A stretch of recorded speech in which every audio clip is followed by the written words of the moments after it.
إيمان باللسان والقلب والأركان يزيد بالطاعات يقل بالزلات.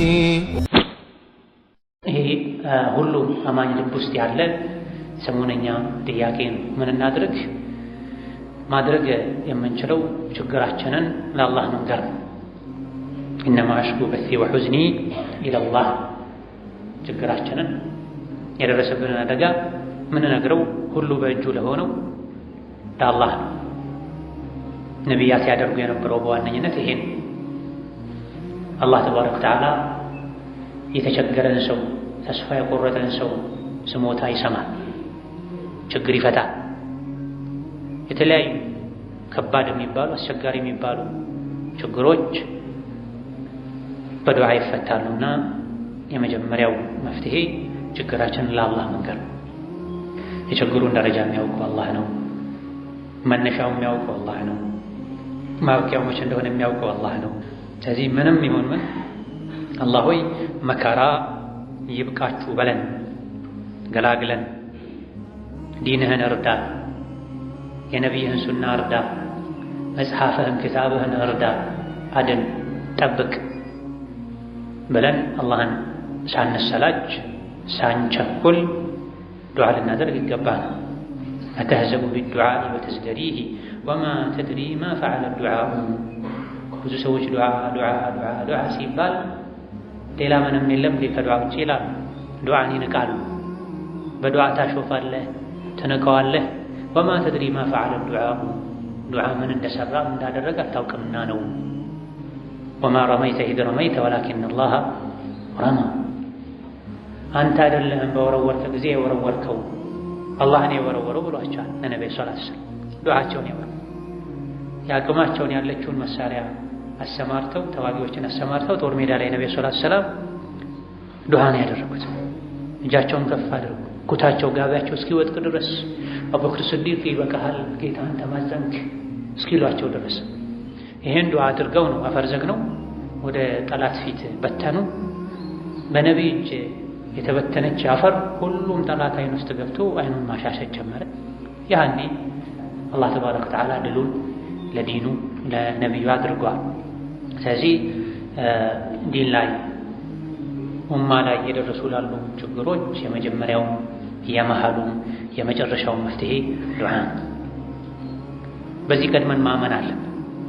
ዱዓን መናቅ አላህን መናቅ፣ ዱዓን መናቅ አላህን መናቅ። ያለ ዱዓ ሌሎች መፍትሄዎች ዘላቂ አይሆኑም። በራስ መተማመን ነው። መን ለም የሰሊላህ የግደብ ዐለይህ ትርሚዚ ኢማም አሕመድ ሌሎች የዘገቡት ሐዲስ። አላህን የማይጠይቅ አላህ ይቆጣዋል። አላህን የሚጠይቅ አላህ ይወደዋል፣ ይሰማዋል፣ እሺ ይለዋል። ስለዚህ ዱዓን ትቶ ሌሎች ነገሮች ላይ ብቻ መረባረብ ወይም ዱዓን የመጨረሻ ማድረግ በምድራዊ መፍትሄዎች ተማምኖ ሰማያዊ የአላህን ተባረከ ወተዓላ መፍትሄ መዘንጋት ነው። በራስ መተማመን በራሱ የተማመን አላህ ወደ ራሱ አስጠግቶ ይተዋል። እስኪ ትሄዳለህ እስቲ አያለሁ ይላል አላህ። ስለዚህ የመጀመሪያው መፍትሄ ዱዓ ችግርን ለአላህ ተባረከ ወተዓላ መንገር መሆን አለበት። ሁለተኛው መፍትሄ ሰብር መሆን አለበት። ኢነ ነስረ መዐ ሰብር፣ ድል ያለው ከትዕግስት ጋር። ፈኢነ መዐል ዑስሪ ዩስራ፣ ከችግር በኋላ ድል አለ።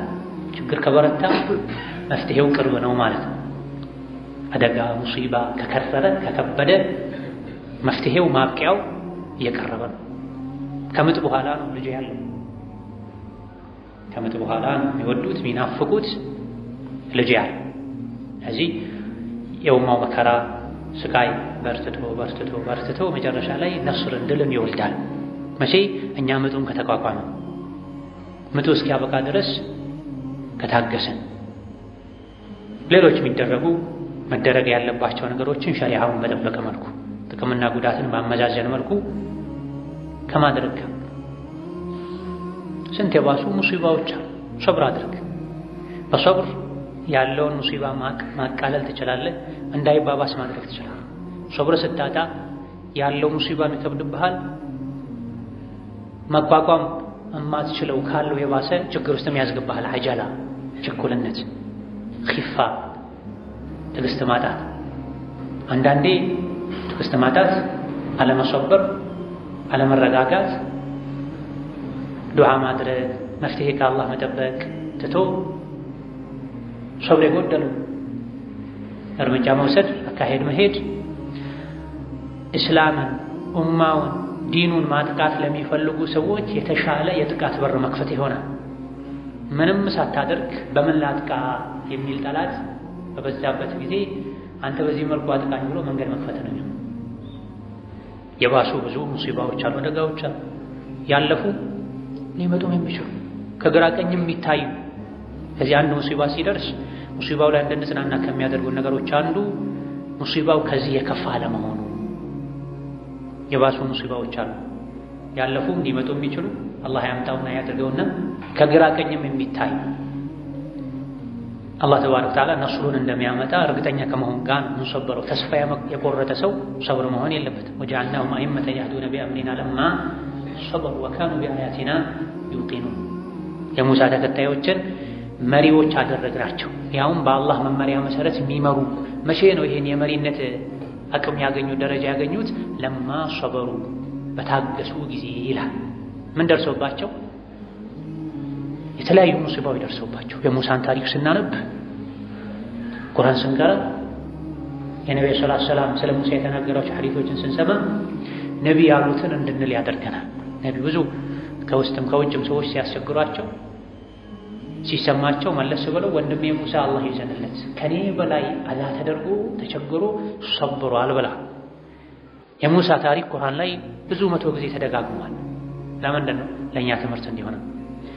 በዚህ መልኩ አስተማሪ ተደርጎ ታሪካቸው የተነገረን የሙሳ ህዝቦች አላህ መሪ አድርጓቸው፣ አሸናፊ አድርጓቸው፣ ምድርን ምስራቅ ምዕራቡን አውርሷቸዋል ከአምባገነኑ ፍርዓውን መጥፋት በኋላ። ታዲያ በዚህ መልኩ መሪ ያደረግናቸው ምድር ላይ ንጉሥ ያደረግናቸው ለማ ሰበሩ በታገሱ ጊዜ ነው ይላል።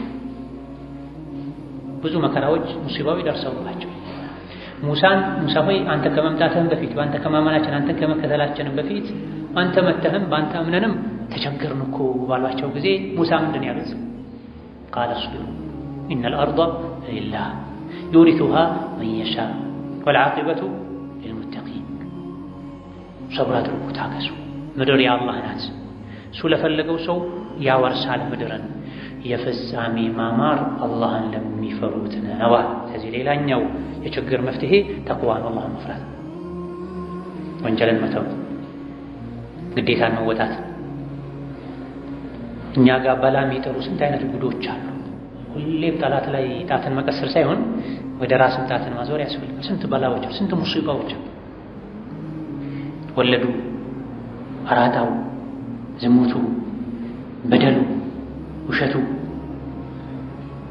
የለም። እያንዳንዳችን ዘንድ አላህ ያዘዘን አይነት ሆኖ ያለን አይነት ባሮች ነን። የኡሑድ ዘመቻ ቀን ላይ የነቢ ጥርስ የተሰበረው፣ ግንባራቸው የተፈነከተው፣ አጎታቸው ሐምዛ የሞተው፣ 70 ጀግና ሱሐቦች ያለቁት በምን ምክንያት?